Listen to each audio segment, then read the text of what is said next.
Boa noite a todos. Esse negócio tá certo aqui. Tá. Bom, a Ana Lúcia foi fazer uma palestra na nossa casa e aconteceu a mesma coisa, não foi, Ana Lúcia?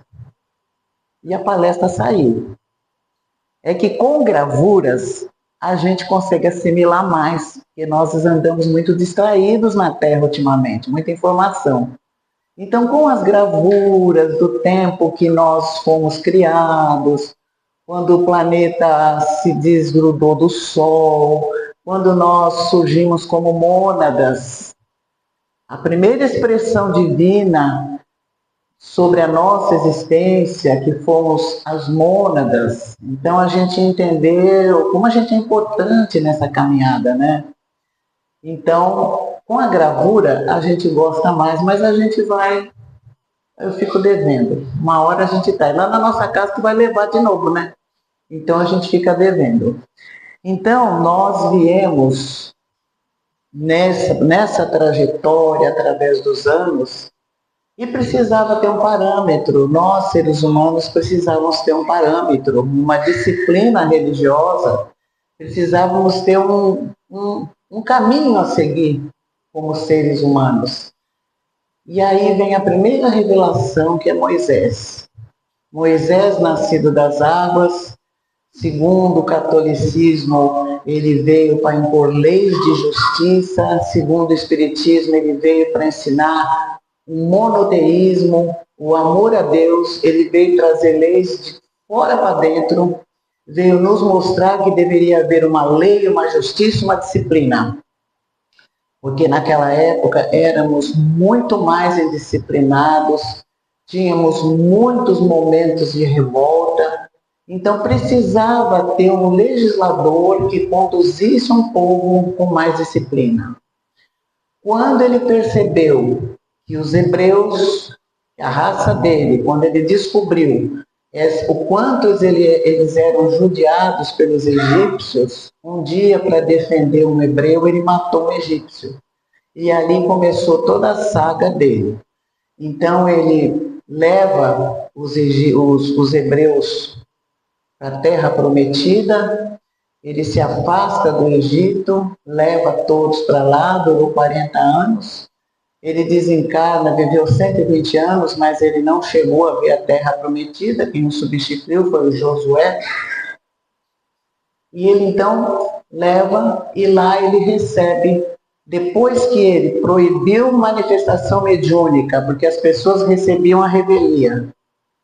A falta de disciplina nossa está se encaminhando há muito tempo.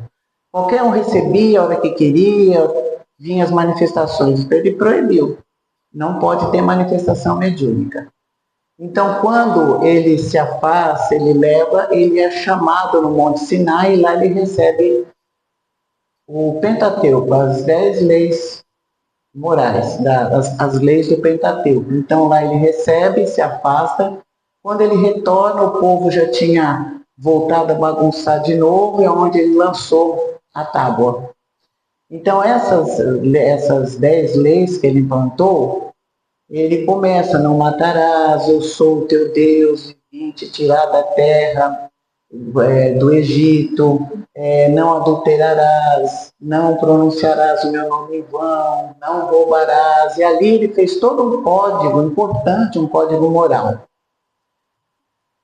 Depois vem Jesus, todo amor, todo perdão, toda a luz que o mundo conheceu foi através de Jesus, o nosso governador planetário. Jesus foi um espírito de alta envergadura que veio para a Terra, e Moisés preparou a vinda dele. E ele vem dizendo o seguinte: eu não vim destruir a lei, eu vim cumprir. Porque se ele viesse destruir a lei de Moisés, ele seria um revolucionário. Mas ele era puro amor, perdão, sabedoria, conciliação. E ele veio mostrar um amor de dentro para fora. Ele veio trazer um conhecimento de dentro para fora. Ele veio mostrar que a gente se modifica, que a gente faz uma reforma interior, que a gente pode seguir um caminho do bem através do esforço. do autoconhecimento, do auto-perdão. Então ele ensina todo um código moral para que a gente seja feliz. Então ele não veio para mostrar felicidade, ele veio mostrar o caminho para a gente ser feliz. Ele veio mostrar todo o código, ele deu todo o código moral que uma pessoa podia ter para que a gente seja feliz. E ele disse, se me amais, guardai o meu pensamento, guardai isso que eu vou dizer. Eu vou pedir ao Pai que mande um Consolador, e quando esse Consolador chegar, vocês irão se lembrar de mim. Então ele veio ensinar toda uma doutrina de dentro para fora, e ele resumiu a lei de Moisés. Amai a Deus sobre todas as coisas, e ao próximo como a si mesmo. Porque amar a Deus sobre todas as coisas, se a gente ama a Deus sobre todas as coisas, a gente não mata, não rouba, não adultera. Porque adulterar não é só pular cerca. Adulterar é tudo aquilo que está certinho e a gente vai lá e quer levar vantagem de tudo. Então a gente adultera. Adulterar é mexer numa coisa que vai sair do parâmetro normal. É a má fé. Então ele resumiu, amar a Deus sobre todas as coisas e ao próximo como a si mesmo. Então quando a gente ama a Deus, como estava falando, não ama, não rouba, não mata, não lesa, não vem com maledicência, não destrói a vida dos outros por amor a Deus, porque a gente tem a essência dele aqui dentro. E ao próximo como a si mesmo. A interpretação de Jesus é muito importante, porque é necessário que a gente se ame primeiro. É necessário que a gente se goste. Como é que eu vou gostar do próximo se eu não tenho o mínimo de carinho por mim?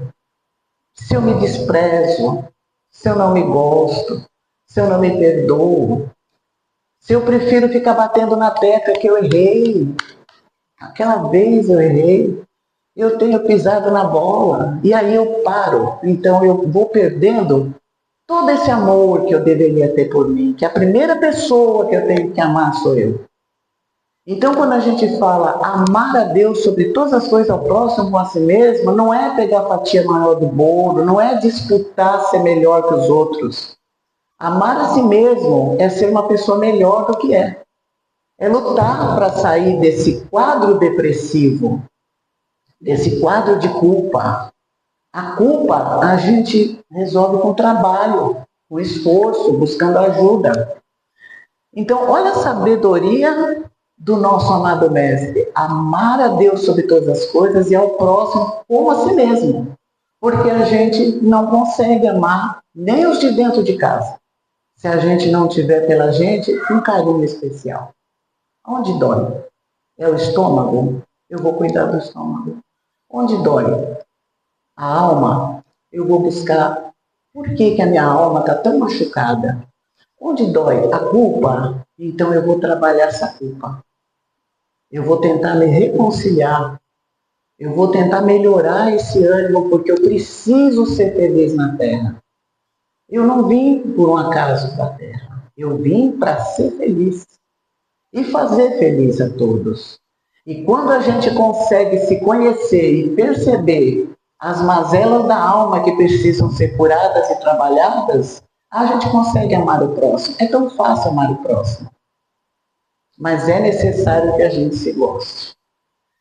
Então Jesus deixa todo esse código profundo, amar a Deus sobre todas as coisas. Então tudo a gente vai aprendendo a amar. E ao próximo como a si mesmo, que é um amor automático, né? E ele prepara o Consolador prometido. Ele prepara a vinda de Allan Kardec. Então, quando ele fala, se me amais, guardai os meus mandamentos. Guardai o que eu vou dizer. Eu estou falando na minha linguagem, mas ele usou a linguagem dele. E eu pedirei ao Pai que envie um Consolador. E vocês vão lembrar de mim. Porque eles estavam muito tristes na véspera da prisão. Eles estavam muito deprimidos, eles estavam extremamente entregues. E Jesus deu vários conselhos, entre eles esse daí, que ele enviaria o Consolador. Aí vem Allan Kardec e vem trazendo toda a codificação de tudo que Jesus ensinou através do Evangelho. Então ele vem e lança o Livro dos Espíritos, o Livro dos Médiuns, o Evangelho segundo o Espiritismo, o Céu e o Inferno, a Gênese. E nesse Livro dos Espíritos ele vai trazer todas as perguntas e respostas que a gente precisa saber para poder ter um norte, para ter um parâmetro para viver. Entramos nas leis morais, o Livro dos Espíritos dividido em 4 partes: esperanças e consolações, a vida espírita, leis morais. Então, é um código que a gente deveria ter de cabeceira. E aí vem o Livro dos Médiuns, para que a gente possa entender o que é receber espírito, o que não é. Como é que é esse negócio, como é que a gente disciplina receber espírito, não receber. Para a gente não ficar, vai numa festa de aniversário, recebe. Vai em outro lugar, recebe. Então o Livro dos Médiuns vem ensinar um parâmetro de energias para que a gente saiba lidar com isso. Depois vem o Evangelho segundo o Espiritismo, uma obra monumental, que é um livro também que a gente precisa estudar muito, porque ele é anti-obsessivo. Ele nos ajuda a sair de um quadro de obsessão.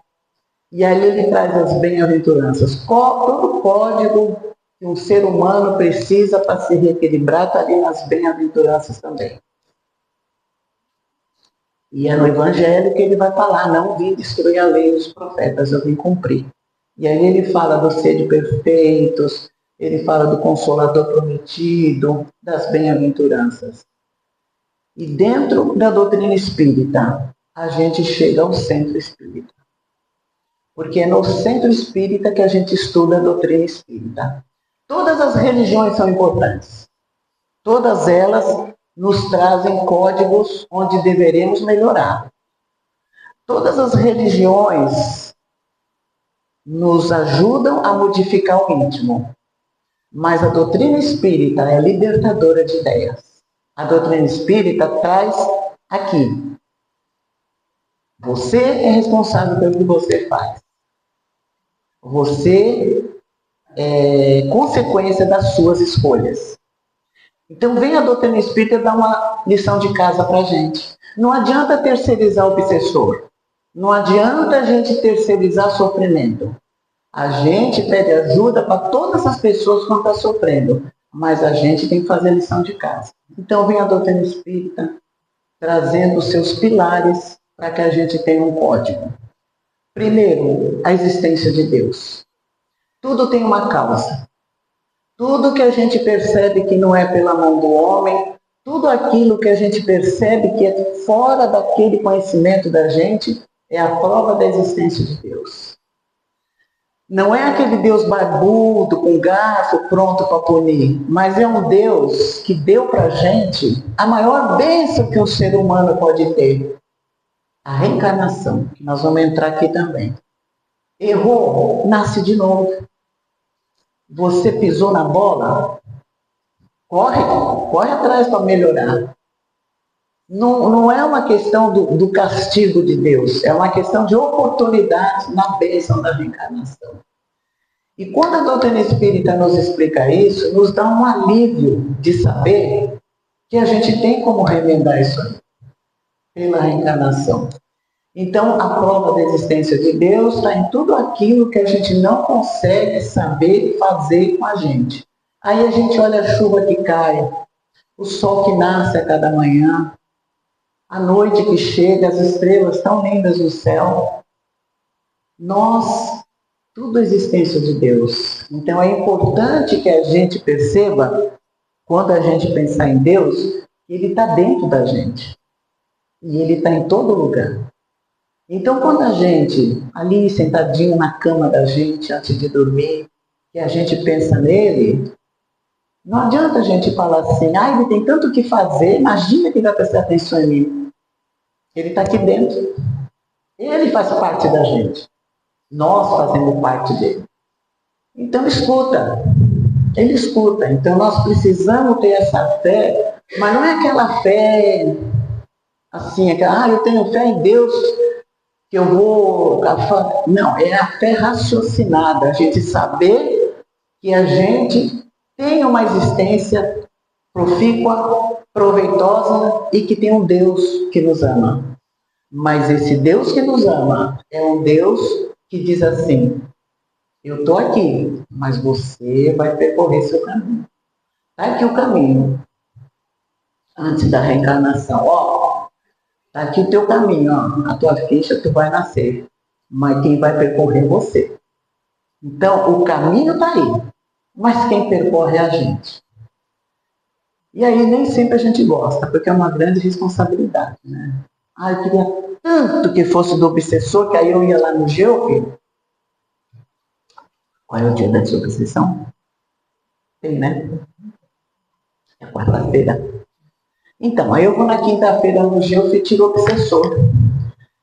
O obsessor, ele fica preso na tela mental e ele vai embora mesmo. Ele é tratado, alguns centros, em alguns locais eles permanecem no centro de tratamento, mas sempre o tratamento de obsessão no centro é muito importante, porque vai melhorando a tela mental do espírito, que está ali aliado à tela mental da gente, vai melhorando a tela mental nossa.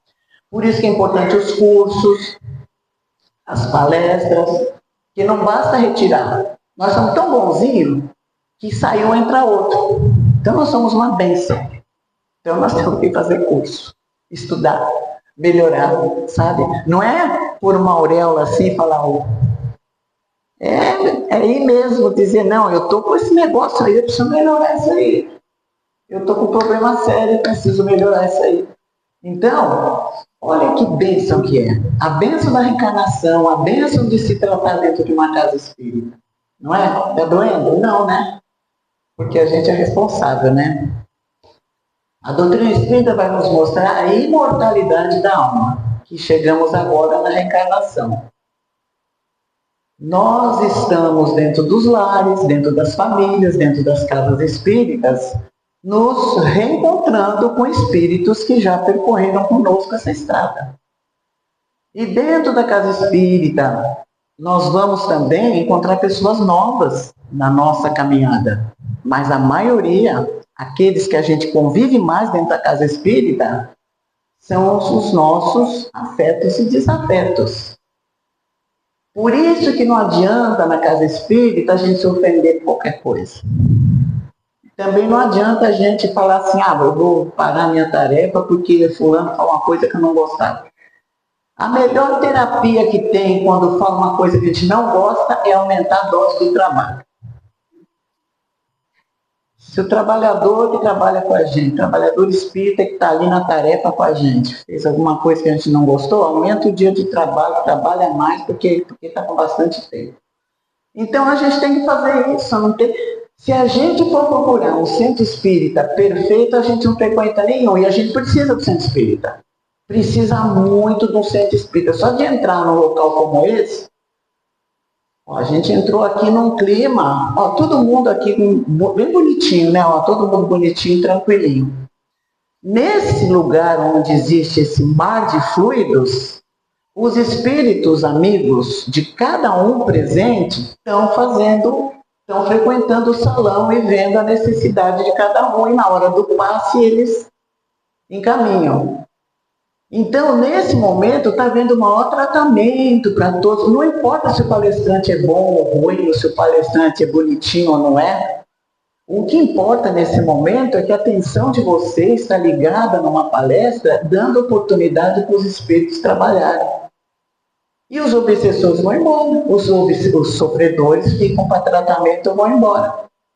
Quando a gente sai da casa, se a gente baixar o nível da conversa, volta, talvez não aqueles, mas a gente vai se ligar em espíritos zombeteiros que ficam na rua. Então nós saímos do centro espírita, nós temos que nos comportar que nem nós fazemos quando comemos hóstia na igreja. Eu nunca comi hóstia, meu pai nunca deixou. Mas eu ia à missa e eu via que a pessoa punha hóstia na boca e saía bem contrita, assim, parecia que ia voar. Então, que ficava. A gente, quando sai do centro, a gente tem que tomar cuidado com as conversas. porque é um local com muitas energias que a gente pode captar. Então, na imortalidade da alma, através das encarnações, a gente vai aprendendo. Vai aprendendo, vai errando, vai caindo, vai melhorando, e assim a gente vai indo. Tá dando para entender?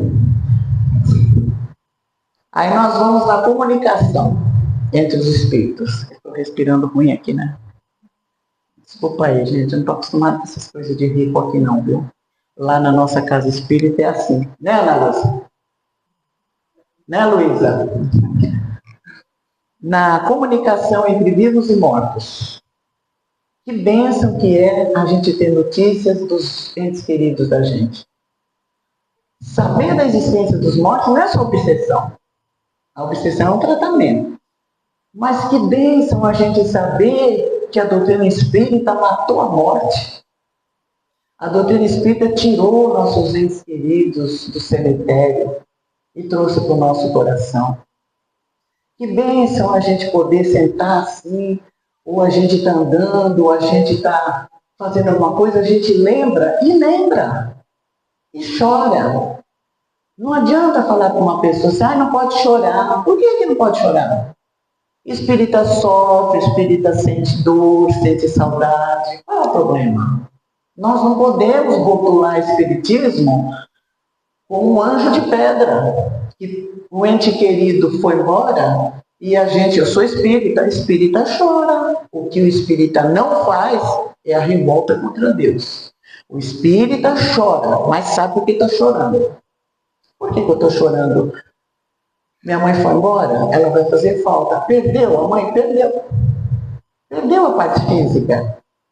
Ganhou a parte espiritual, mas perdeu a parte física. Porque a gente não tem uma vidência que enxergue toda hora. Então é importante que a gente perceba a bênção da comunicabilidade dos espíritos. Que a gente sabe que através do pensamento a gente está ligado. A gente sabe o quanto é bom a gente chegar para o espírito protetor e pedir assim, encaminha minha mãe, que ela seja feliz. E a gente conhece pelo perfil das pessoas qual o destino às vezes. A minha mãe não queria morrer. Não podia nem falar. Não podia nem falar no assunto. Era um assunto assim, era um tabu na minha casa. Claro que quando a minha mãe desencarnou, qual foi a nossa primeira providência? Mãe, acorda. Não fica dormindo. Acorda. Para ela saber o que aconteceu e poder se tratar. O espírito que fica dormindo indefinidamente está numa situação muito delicada. Então, quando a gente vai num velório de alguém, a gente, em vez de ficar no tititi, a gente fica 10 minutos ali, pede ajuda para a enfermagem espiritual, para que aquele espírito seja encaminhado e acorde. O espírito tem que acordar, porque se ele dorme, ele não está bem. Está dormindo. Claro, ele ficou hospitalizado há muito tempo, tinha uma doença terminal, é claro que ele vai chegar e vai sair pulando no plano espiritual. Ele vai para o hospital, como a minha mãe foi para o hospital, porque ela foi debilitada e precisava de forças. E na semana que ela desencarnou, ela disse, tudo que eu queria na vida hoje era um prato de arroz e feijão. E ela foi com esse desejo de arroz e feijão. E a gente sabe que foi providenciado um reforço para ela poder ter um ânimo nessa área. Então, a beleza da doutrina espírita que nos dá essa certeza de que os nossos entes queridos não morreram. E a gente, infelizmente, a gente vai esquecendo, vai deixando isso, vai entrando numa revolta, e essa parte da revolta prejudica muito quem foi. E tem um detalhe também que os espíritos gostam, que a gente converse com eles. Você está bem? A gente está se virando aqui, a gente está com muita saudade de você. O espírito gosta de ser lembrado. É uma coisa que eles falam muito. Eu fico tão feliz quando você está vibrando para mim onde eu estou. Então eles gostam de ser lembrados. Não tem problema olhar uma foto e falar, você está bem, nossa, que saudade eu sinto de você. Eu sinto falta de você. Agora, se eu pegar e falar assim, tenha dó, né? Com tanto preso, com tanto assassino, tanto corrupto, foi levar logo você, pelo amor de Deus, tenha dó. Então, isso vai dar problema para o nosso ente querido. Quem ama, não mata. Então, se a gente ama, a gente tem que pensar o melhor para eles. Como se a gente fizesse com o filho aqui na Terra, que a gente quer o melhor para ele, o melhor para quem a gente ama. E assim a gente tem que fazer para quem vai. Mas eles estão ouvindo a gente. Toda a prece que é dirigida, eles estão ouvindo.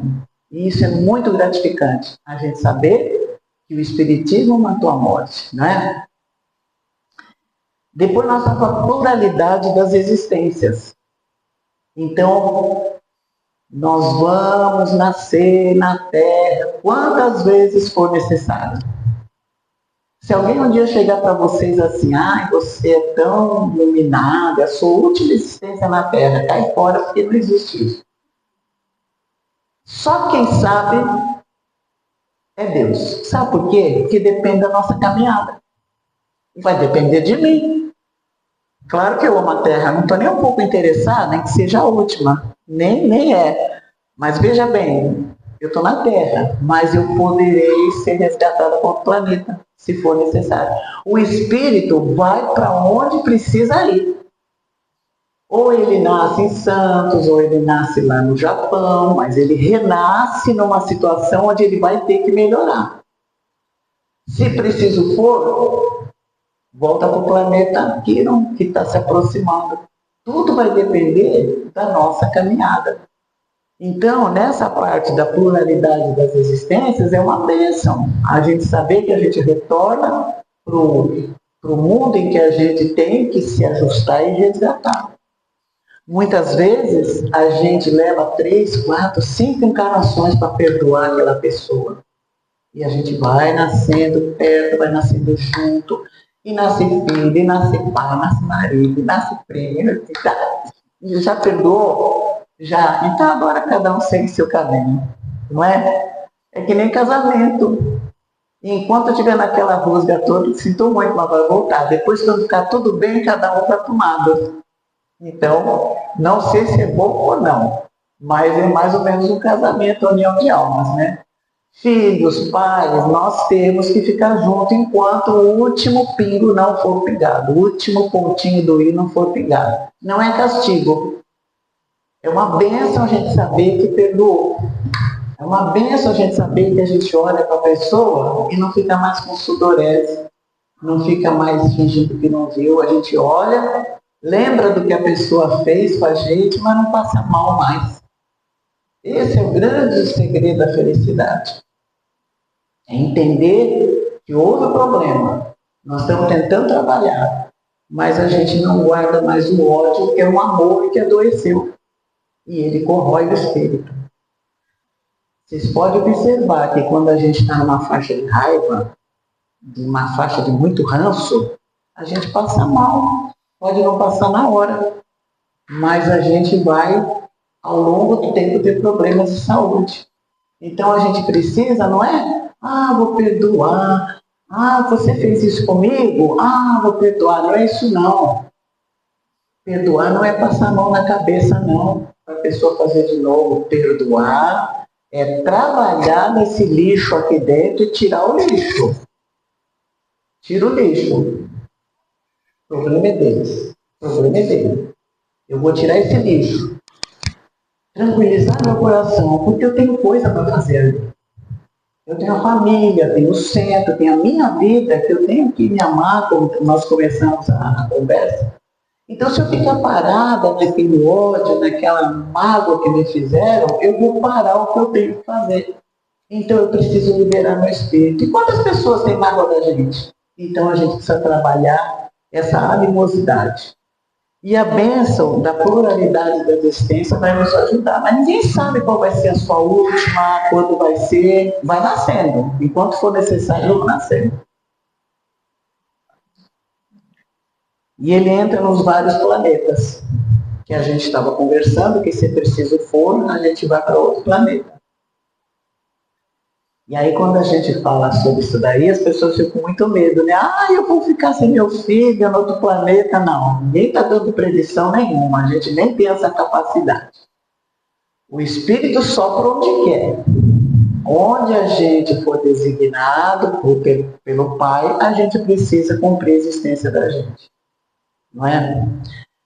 Então, nesses 5 fundamentos da doutrina espírita, a gente entra num trabalho como esse de palestra, que nos ajuda a fortalecer o espírito. Depois nós temos o passe. O passe é uma transfusão de energia do médium, do espírito protetor do médium e de quem está passando pela terapia do passe. A primeira providência de quem toma o passe é, na hora que começa o passe, agradecer, gratidão.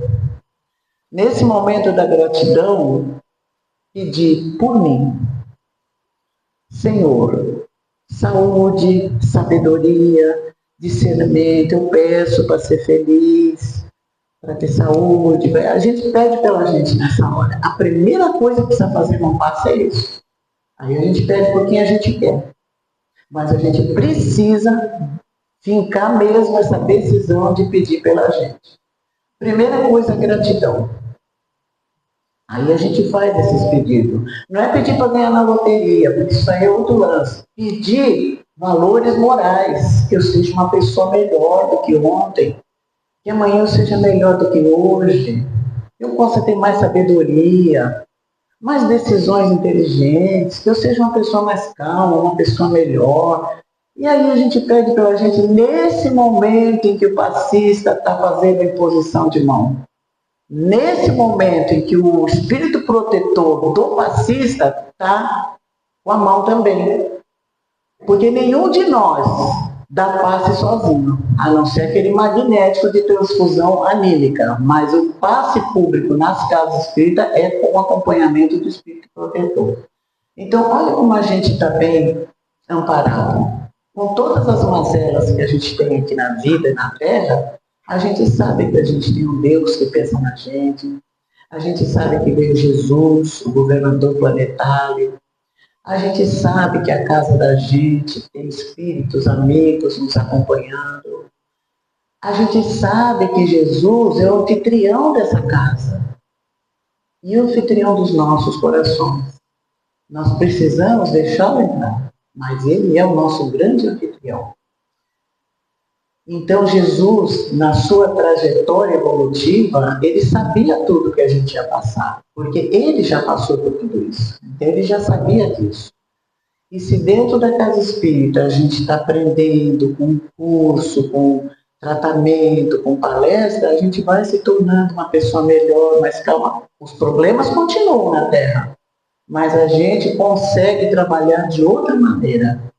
E assim a gente vai fazendo a escala evolutiva, do átomo ao arcanjo, um dia a gente vai ser anjo, a gente vai poder ajudar aqueles que estão mais para trás, mas para isso a gente precisa se esforçar, tá bom? Que Jesus nos abençoe. Próxima vez eu vou trazer os slides, que eu quero mostrar os planetas desde provas e expiações. Os planetas de provas e expiações, o primitivo, provas e expiações são nosso, o de regeneração e o mundo feliz. Aí a gente vai mostrar em figuras para vocês, beleza?